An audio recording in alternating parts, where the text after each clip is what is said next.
Kami siap hati kami Tuhan. Engkau sudah puaskan kami dengan kehadiran-Mu. Kami menikmati Engkau lewat pujian dan penyembahan. Engkau sumber kekuatan. Engkau sumber pengharapan. Engkau sumber kedamaian di dalam hidup kami. Engkau sudah puaskan ketika kami dengar. Dan kami nikmati pujian itu. Dan tibalah saatnya kami akan menikmati Engkau lewat firman Tuhan. Berbicaralah lewat hamba-Mu yang sederhana ini Tuhan. Mari Bapa Roh Kudus, Engkau urapi hamba-Mu dan seluruh jemaat yang akan mendengarkan firman-Mu. Kami percaya firman Tuhan itu akan mengajar, akan menyatakan kesalahan, dan akan memperbaiki kelakuan kami, dan akan mendidik kami di dalam kebenaran. Terima kasih Tuhan. Hanya di dalam nama Yesus kami sudah berdoa dan mengucap syukur. Yang siap mendengarkan firman Tuhan katakan amin. Amin. Sekali lagi tepuk tangan buat praise and worship leader. Puji Tuhan, terima kasih Kak Ane dan teman-teman. Haleluya. Bapak Ibu Saudara yang dikasih Tuhan, Shalom. Yang di rumah-rumah yang sedang beribadah lewat YouTube atau lewat live streaming ya. Puji Tuhan, Shalom. Tuhan Yesus baik. Dari dulu, sekarang, sampai selama-lamanya. Haleluya. Puji Tuhan. Sudah sekian lamanya kita menjadi orang Kristen, saudara-saudara. Kita menjadi pengikut Kristus, kita melayani Tuhan. Kita bersyukur sampai hari ini. Kita boleh melayani Tuhan, kita boleh jadi pengikut Kristus. Tetapi hari ini kita bercermin kepada satu kebenaran, di mana tema firman Tuhan hari ini saya beri judul Meaningful Life atau kehidupan yang bermakna. Saudara sekalian, seringkali manusia mengalami kekeliruan dalam memaknai kehidupan itu. Manusia sering mengatakan uang adalah segalanya, sehingga ia berfokus kepada pekerjaan, kesuksesan, dan sampai melupakan Tuhan dan orang-orang terdekat. Tidak salah saudara banyak uang, tidak saudara jabatan tinggi, tidak salah kalau saudara juga menjadi seorang penguasa. Tetapi jangan sampai makna kehidupan yang saudara ciptakan seperti ini menjadi pegangan saudara. Sebenarnya bukan saudara menciptakan makna hidup, tetapi yang harus kita menemukan makna hidup di dalam Tuhan Yesus Kristus. Haleluya. Puji nama Tuhan. Kadangkala kalau kita salah dalam kekeliruan memaknai hidup, membawa kepada kesengsaraan. Jabatan tinggi, kuasa, uang banyak, tetapi ujung-ujungnya banyak yang ada di penjara. Bahkan berita viral kali ini terlalu dan terlalu saudara. Oleh karena itu puji nama Tuhan, saya ingin mengajak saudara untuk mempelajari apa yang Tuhan ajarkan tentang kehidupan yang bermakna atau meaningful life.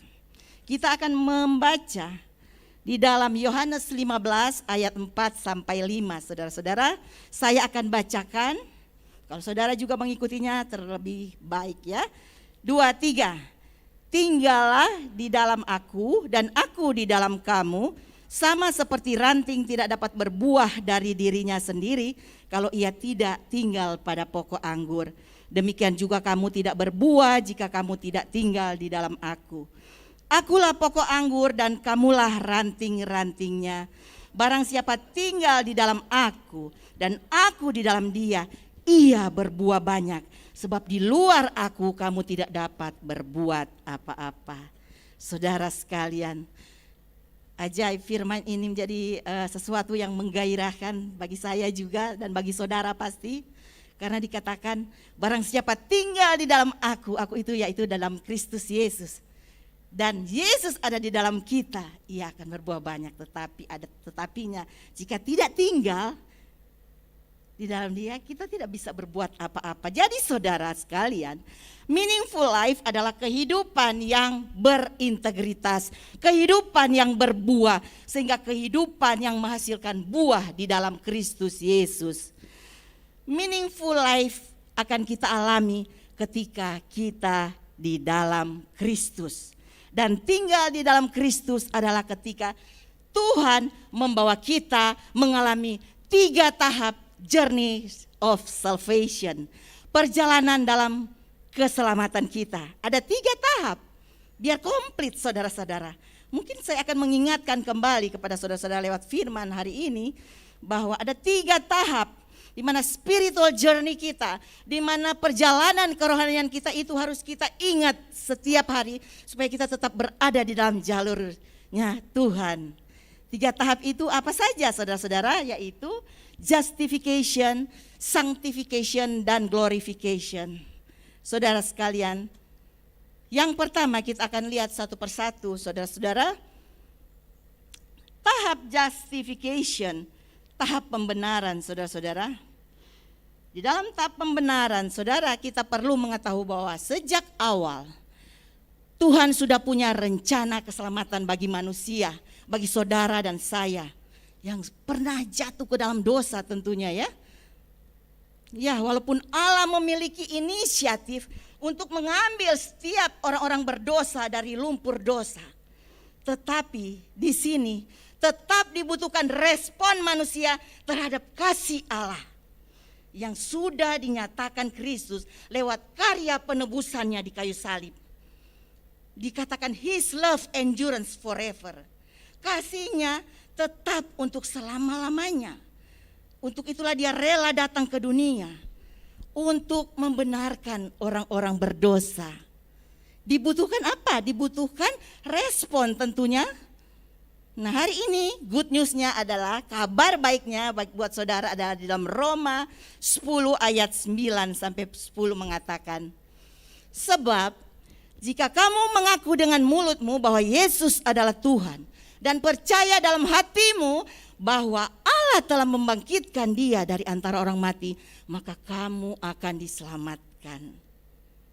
Karena dengan hati orang percaya dan dibenarkan, dan dengan mulut orang mengaku dan diselamatkan. Ini ada action dari pribadi yang ingin bertobat. Karena saudara-saudara, kalau kita percaya, kita mengaku dosa kita akan diselamatkan. Ini dikatakan di dalam firman Tuhan. Dikatakan karena dengan hati orang percaya dan dibenarkan, di justification. Dan dengan mulut orang mengaku dan diselamatkan. Respon manusia membuat manusia itu diselamatkan. Saudara-saudara sekalian, jadi justification adalah peristiwa yang terjadi sekali saja dan seketika. Amin, saudara. Jadi ketika saudara ditegur oleh Roh Kudus untuk bertobat hari ini, terima Yesus hari ini. Kalau saudara abaikan teguran itu, saudara terlewatkan. Tetapi kalau saudara meresponi, manusia itu meresponi, kasih Allah tetap akan menjangkau, mengangkat. Tetapi kalau kita tidak meresponi, tentu tertinggal, tidak diselamatkan. Jadi di mana peristiwa justification ini menghasilkan pendamaian antara manusia dengan Allah. Amin. Nah, saudara-saudara sekalian, inilah Allah tidak memperhitungkan dosa-dosa kita sejauh timur dari barat. Ketika kita mengaku, Tuhan ampuni aku dari segala kesalahanku, aku ingin mengikut Engkau menjadi Tuhan dan Juru Selamat secara pribadi. Seketika itu juga kau percaya kepada Tuhan Yesus, dosamu akan diampuni. Baru tahap pembenaran saudara, mengalami perubahan status dari orang berdosa, sehingga kita punya apa sekarang? Posisi, kita punya identitas baru sebagai anak Allah. Ingat, dari pembenaran kita dikuduskan, punya posisi baru, punya status jadi anak Allah. Jadi tahap ini kita mengalami pemulihan roh. Di dalam roh yang diubahkan ya saudara. rohnya diubahkan.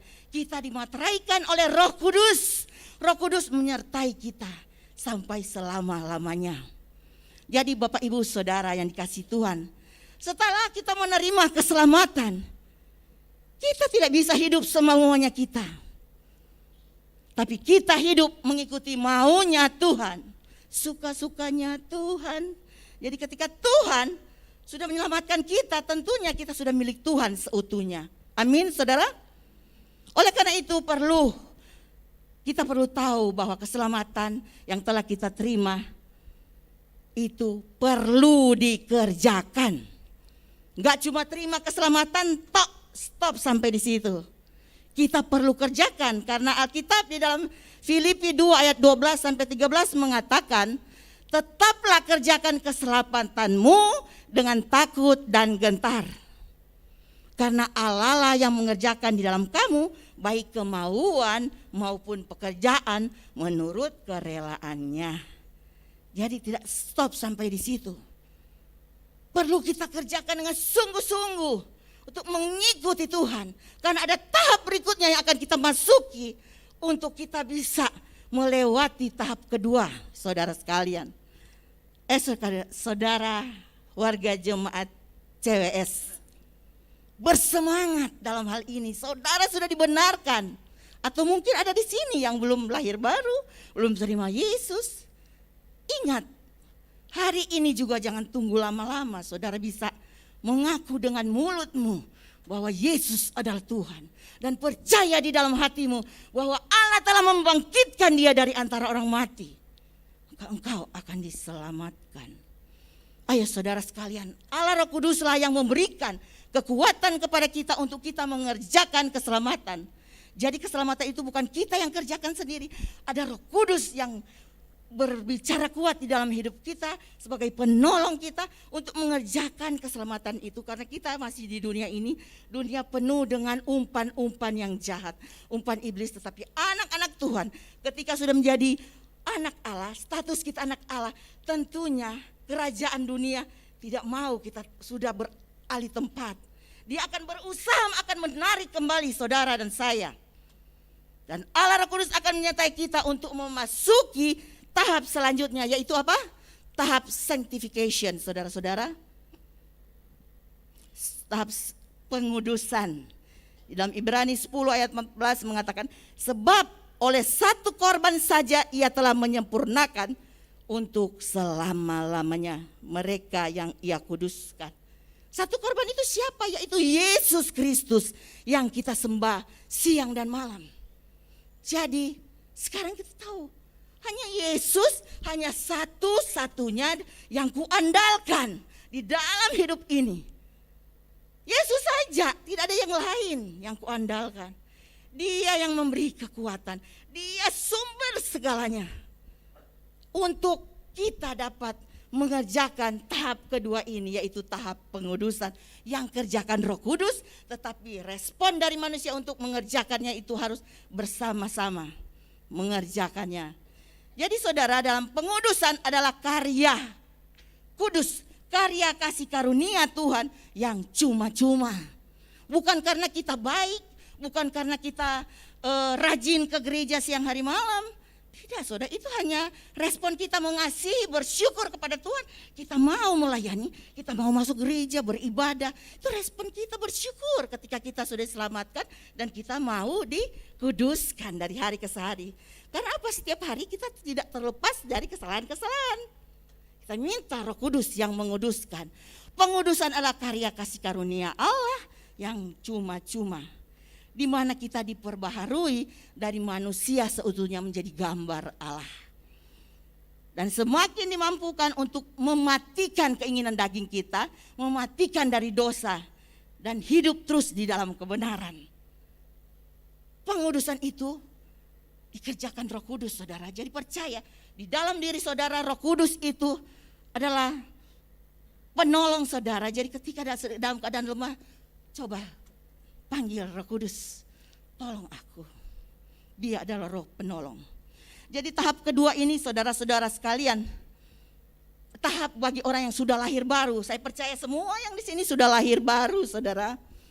Ini adalah satu tahap kehidupan yang kita jalani saat ini. Di tahap inilah kita memulai perjalanan rohani kita sebagai orang percaya.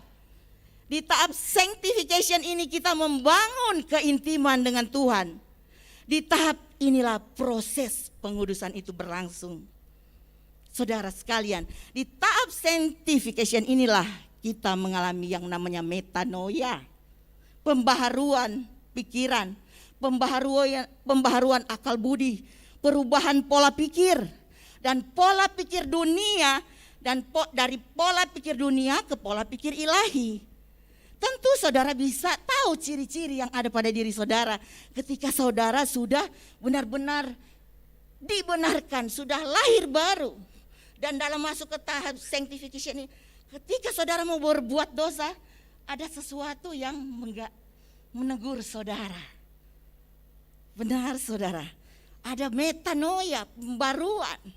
Ada sesuatu yang mengerjakan di dalam pikiran kita. Seperti dalam Roma 12 ayat 2 mengatakan, janganlah kamu menjadi serupa dengan dunia ini, tetapi berubahlah dengan pembaruan budimu, sehingga engkau dapat mengerti kehendak Allah. Apa yang baik, apa yang sempurna.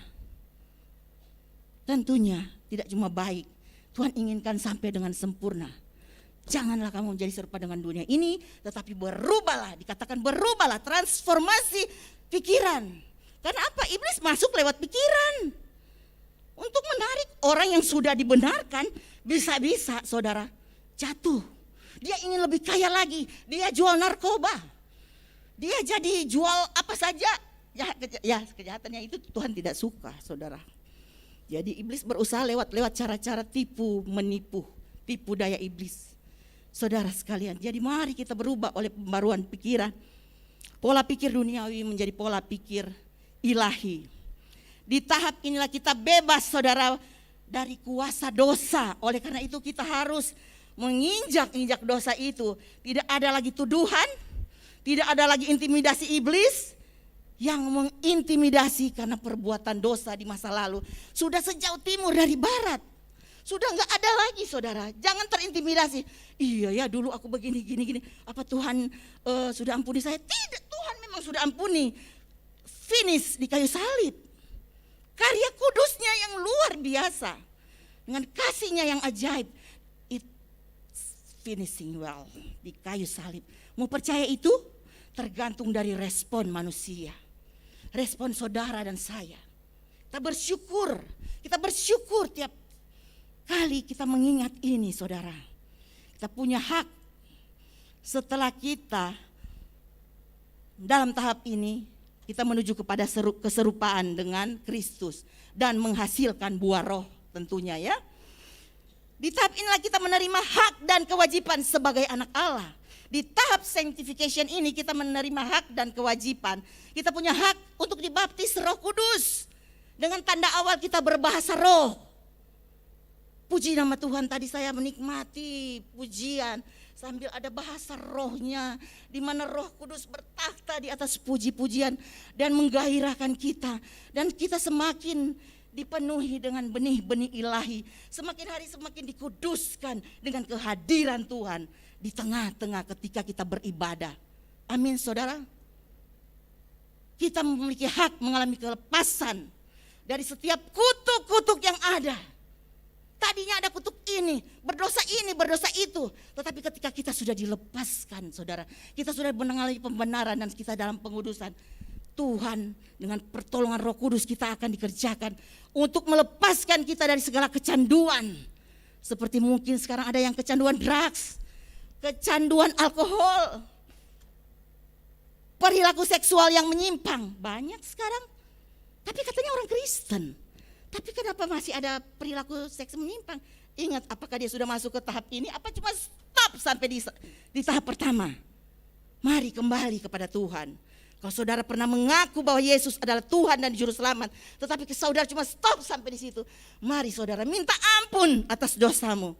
Tuhan sanggup meleputkan engkau dari pornografi, dari seks bebas, dari narkoba, drugs, karena itu yang tidak diinginkan Tuhan di hari-hari ini. Iblis sedang melepaskan benih-benih ini untuk menghancurkan anak-anak Tuhan. Bayangkan, jangan sampai orang yang sudah mengikut Tuhan sekian lamanya bisa jatuh lewat hal-hal sedemikian rupa. Seperti sekarang kita tidak habis pikir, tetapi hanya Tuhan yang tahu bagaimana anak-anak Tuhan berjatuhan saat ini hanya karena keinginannya untuk jadi penguasa dunia ini. Jadi penguasa dunia ini ya jadi antek-anteknya si iblis, saudara.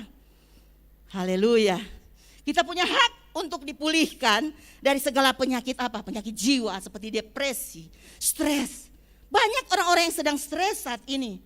Tetapi saudara, ketika sudah dalam Tuhan, engkau punya hak dikuduskan. Minta kepada Tuhan hak itu, saudara. Dan kita punya hak untuk mengalami kesembuhan dari segala penyakit fisik. Jantung, darah tinggi, cancer, itu fisik, saudara. Minta Tuhan bisa sembuhkan dengan cara yang ajaib, saudara. Banyak hal. Suamiku salah satu kesaksian. Tuhan sembuhkan dengan cara ajaib ketika dia tidak bisa melihat.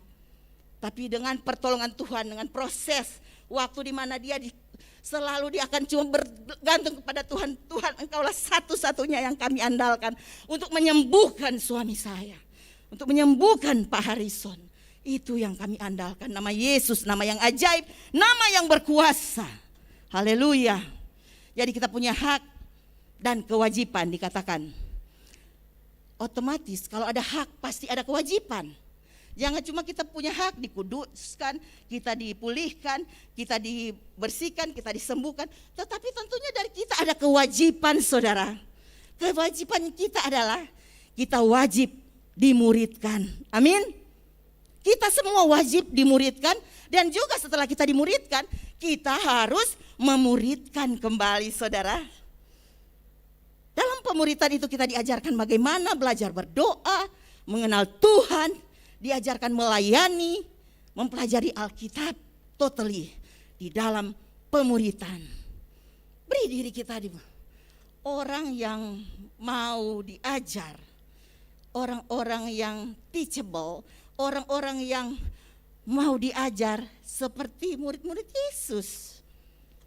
Sekalipun mereka juga udah ahli-ahli di dalam memancing ikan segala macam, tetapi orang-orang ini mau diubahkan, mau diajarkan untuk jangan cuma memancing, saudara. Jangan cuma hal memancing, tetapi engkau lebih lagi jadi penjala jiwa, jangan cuma penjala ikan. Amin. Siapa di sini mau menjadi penjala jiwa? Kita semua tentunya, saudara-saudara. Karena apa? Kita sedang dikuduskan, saudara. Ada kewajiban kita untuk bersyukur kepada Tuhan atas pembenaran, atas pengampunan dosa, atas penerimaan Tuhan atas hidup kita. Ketika kita dikuduskan, kita harus melayani Tuhan dengan sungguh-sungguh. All out katanya, saudara-saudara. Itulah kewajiban yang harus kita lakukan. Dan juga kita punya kewajiban penting seperti dikatakan di dalam Alkitab, yaitu melakukan amanat agung Yesus Kristus. Amin. Semua kita tidak terkecuali. Itu adalah perintah, bukan kalau boleh. Tidak. Saudara, perhatikan baik-baik, kita akan mengalami kehidupan yang bermakna, meaningful life ketika kita menjadi pribadi yang misioner. Apa maksudnya pribadi yang misioner? Pribadi misioner adalah pribadi yang dipimpin oleh Roh Kudus untuk melanjutkan misi Tuhan Yesus Kristus untuk melakukan amanat agung di dunia ini. Tuhan Yesus sudah pergi, siapa lagi yang akan mengerjakan? Ya tentu saya dan saudara-saudara untuk meresponi panggilan Tuhan. Kita sudah benar-benar tadinya kita orang berdosa, tetapi apa respon kita untuk membalas kasih Allah ini? Yesus datang ke dunia, menebus kita, dia mati menebus dosa seluruh umat manusia. Dengan kasih Allah yang menyelamatkan, amin. Kasih yang luar biasa, kasih yang tanpa syarat. Kasih Allah yang menyelamatkan anaknya yang tadi hidupnya dulu memberontak kepada Allah, memberontak kepada Tuhan, yang tenggelam dalam lumpur dosa. Allah menyelamatkan saya, dan saya kini menjadi status baru, menjadi anak Allah. anak Allah yang kudus, dan tentunya dari hari ke hari disucikan, di sanctification, di dalam pengudusan ini saudara. Kasih Allah yang ini tentunya menular saudara. Saya ingin menularkan kasih yang saya terima, karena sudah penuh. Saya ingin tularkan. Saudara, kalau saya boleh analogikan dengan COVID-19, corona. Saudara, virus corona ini bisa mematikan. Tetapi virus dari kita sebagai warga negara kerajaan Allah, virus orang Kristen yang positif Kristen bisa tularkan juga. Kalau kita analogikan dengan COVID ya, orang terkena corona, orang akan menjauh atau dia harus diisolasi. Tetapi kalau saudara benar-benar udah orang Kristen yang penuh dengan kasih Allah, saudara malah yang cari orang-orang untuk saudara impartasikan, karena engkau sudah terima dari Tuhan sendiri. Amin. Kasih yang menghidupkan, kasih Allah yang menghidupkan. Virus-virus yang mematikan sudah lewat ya, kita percaya itu.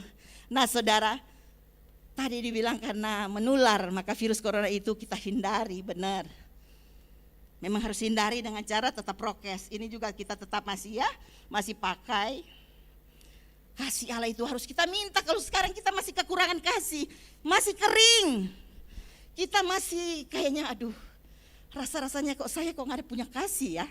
Minta, kata Tuhan, jikalau kamu tinggal di dalam aku dan firmanku tinggal di dalam kamu, mintalah apa saja yang kamu kehendaki dan Tuhan akan memberikannya kepadamu. Tuhan, aku minta kasih itu penuh atas saya. Aku minta belas kasihan itu penuh atas saya.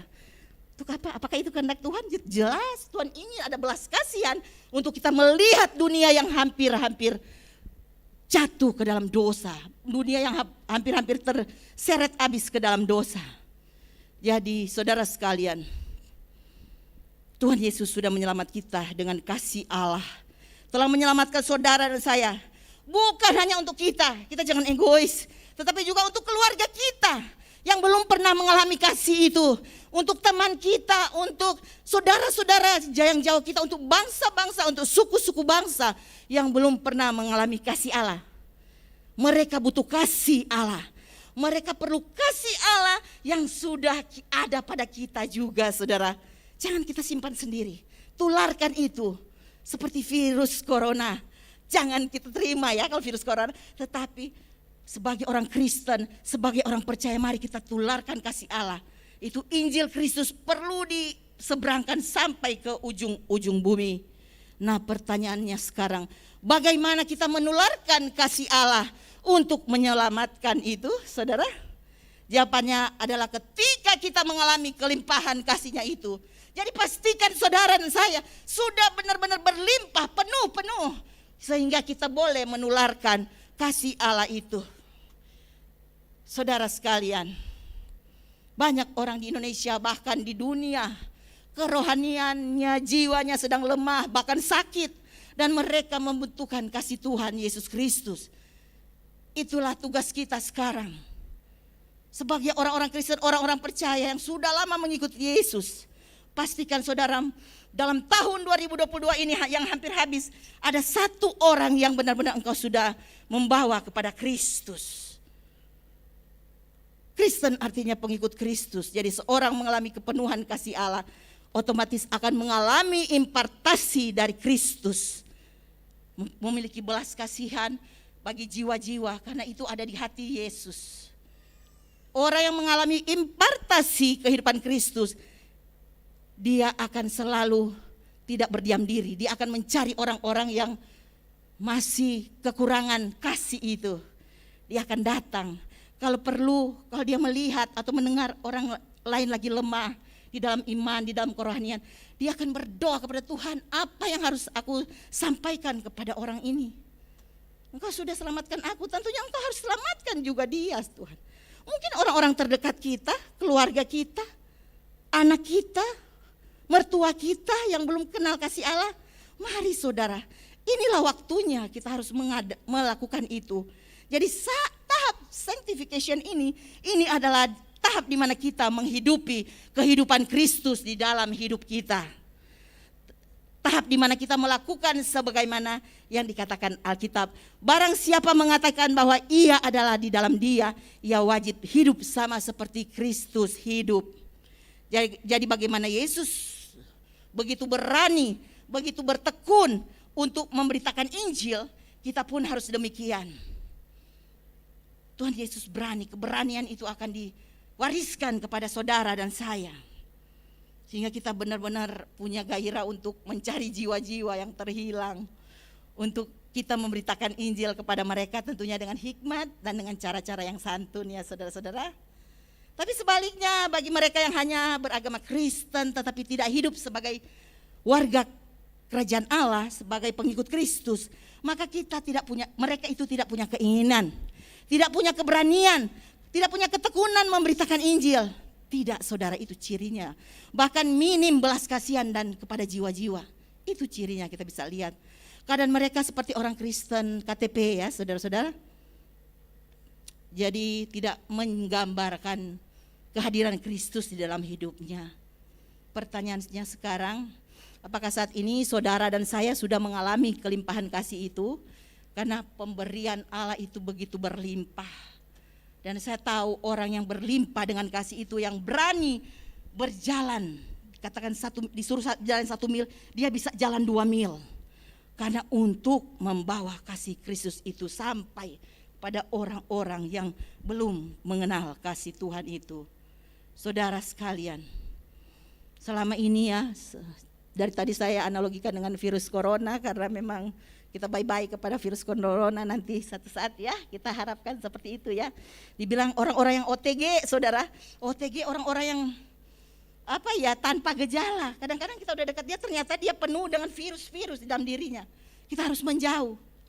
Demikian juga sekarang sebagai orang Kristen yang OTG, itu sangat berbahaya bagi kerajaan kegelapan. Karena mereka hidup dengan begitu tenang. Orang-orang Kristen OTG begitu damai karena mereka penuh dengan kasih Allah.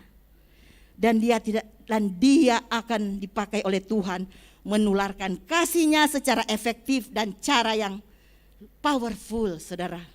Tentunya dikatakan OTG di sini, orang Kristen yang OTG, yang saya maksud di sini adalah orang Kristen yang obey and trust God. Sekali lagi, orang Kristen yang OTG, orang Kristen yang taat dan percaya kepada Allah. Satu-satunya yang menyelamatkan kita, satu-satunya yang menguatkan kita. Dia adalah sumber untuk kita melakukan apa yang menjadi kehendak Tuhan. Jadi orang-orang Kristen yang obey and trust God itu sangat berbahaya bagi kerajaan kegelapan. Karena mereka akan dipakai Tuhan dengan dahsyat untuk menyatakan kasih Allah yang luar biasa. His love endurance forever.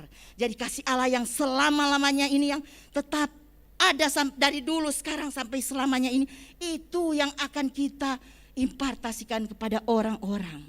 Jadi mulai sekarang kita pikirkan, hampir habis tahun 2022, sudahkah ada satu orang keluarga kita yang kita ceritakan tentang Yesus? Ada lagu mengatakan, berikanlah pada kami hati yang mengasihi, jiwa-jiwa yang belum mengenal kasih Bapa.